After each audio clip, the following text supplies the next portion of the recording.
Hey, good afternoon, YouTubers. This is Clay from Clay's AC and Auto Repair and Clay Motion here in Grand Rapids, Michigan. If this video is helpful, please send me some nice comments, like my video, most of all, subscribe and share my videos to people. Today, we're going to be Clay's AC and Auto Repair and Turkey Fryer Assembly, and I'm going to give you some little pointers that I read in the manual on how to put this thing together and what you should do. So, you're going to need a Phillips screwdriver, it looks like, and some kind of pair of pliers.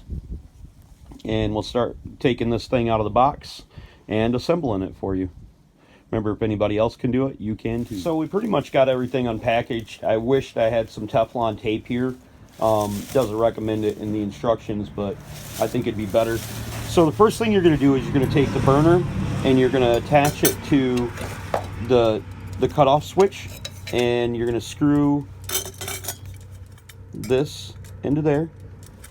So now once you've attached that part, you just got to turn it snugly. You don't have to, if that's even a word, I'm not sure. But anyways, you don't have to over tighten it, and then it'll be attached there, and then your timer will turn that on and off.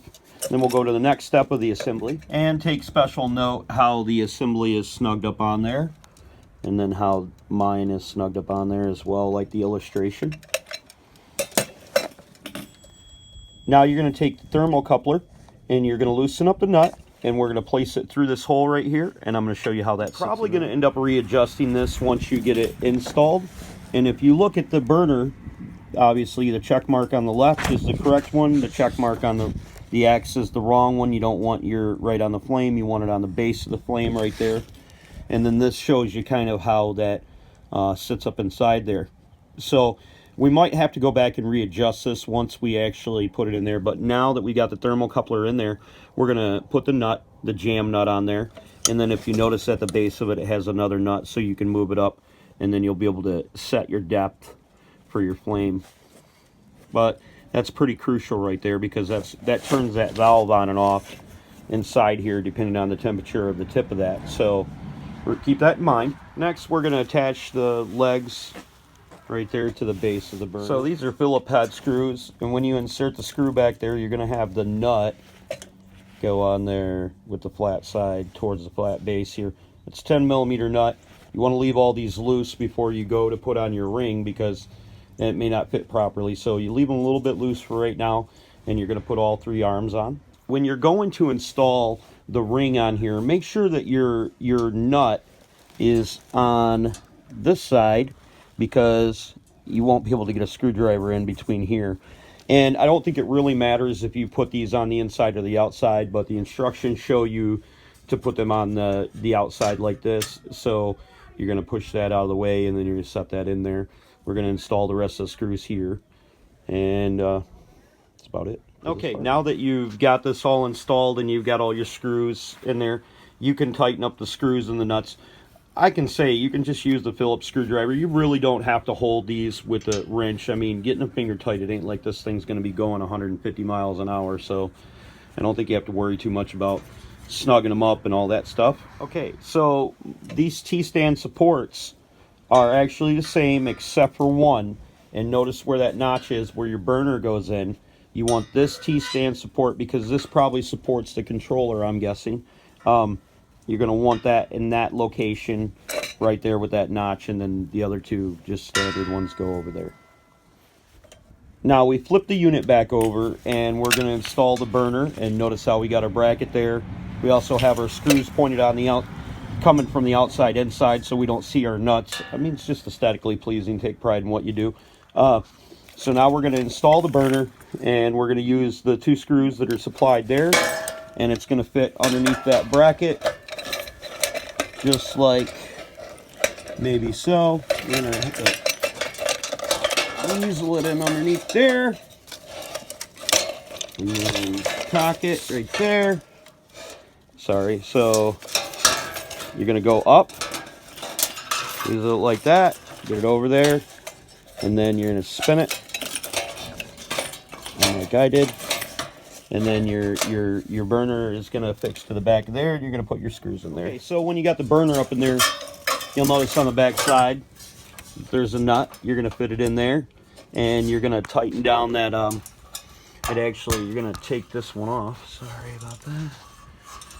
take this nut off of here. Then you're going to slip into that bracket, that hole right there. And then you're going to tighten it down. That's going to hold the burner in place. Well, this is kind of crappy. Now you're supposed to install these two things right here, and my box doesn't have them in there. And you put them on there if your box has them in there. Thanks a lot, Rivergrille. Never mind, I'm an idiot. There they are right there. Guess I should have unwrapped everything. So you're going to remove the screw on the bottom of the burner and attach this shield right here. So the next thing we're going to do is we're going to take our handle that was attached to the thermometer, which was attached to the thing that goes through the turkey, and we're going to attach it to there. Hope you don't need instructions for that. Okay, a couple real quick pointers, things I need to point out to you. One, you don't want your oil to go over 325 degrees. Use your thermometer. If it gets to 400 degrees, you might start a grease fire and it might explode. That's the first thing. The next thing is when you're grilling or you're cooking or anything, it doesn't really matter. You always want to grill or cook on an even ground. So level, flat, even ground. Because if you think about it and you're holding your ish like that, well, something's getting heat, it goes up. It doesn't go sideways or diagonal, people. So keep that in mind. Don't be grilling on a hill. Anyways, we're going to go and show you how to stick this thing in the turkey. So now we've shoved that pole through its butthole. There, and you shove it way up inside there, and then it comes out the top. Then you can use that handle to pick it up, put it inside your grease, warm up your grease to 325 degrees, and you're good to go. Boy, so we've already used the turkey fryer. I'm going to show you guys how to light it. Made this video already once because I'm kind of loop sometimes. So we're going to turn the gas on and turn that counterclockwise. You want to turn your flame all the way up. How you do it is all the way down is open. So then you're going to hold this. You're going to hear that. It'll stay on for half a minute or so. And then you can light your flame. You usually have to use two hands. Hold that down, light it, it'll stay on. So all the way clockwise is full flame. All the way down is low flame. Just some tips that I learned while doing this. You're gonna heat up your grease to 325 degrees. Generally when you stick your turkey in there, the biggest thing about turkey fryers is you cannot have any frozen part of turkey. So I remember, I recommend you leave your turkey sitting out, for 5 or 6 hours to room temperature, just to make sure it's unthawed. I set mine in the freezer or refrigerator for a week after it was frozen. Didn't totally defrost, so sitting on the counter, pretty good. It was an 18-pound turkey. Took me approximately an hour. But most of the time I couldn't get my oil all the way up to 325 degrees, and it cooked at about 300 degrees. So I think maybe a little bit longer if you're having that problem. I'd probably should have added another 20 minutes. So instead of 62 minutes, I should have been like 115, like a hour and 15 minutes, 85 minutes, somewhere right around there. I hope this video helped you out. So send me nice comments. Most of all, share my video, subscribe to my page. Remember, don't be the next to them, be the first to you. You can always do great things if you want to. Have a great day. God bless. Thank you much.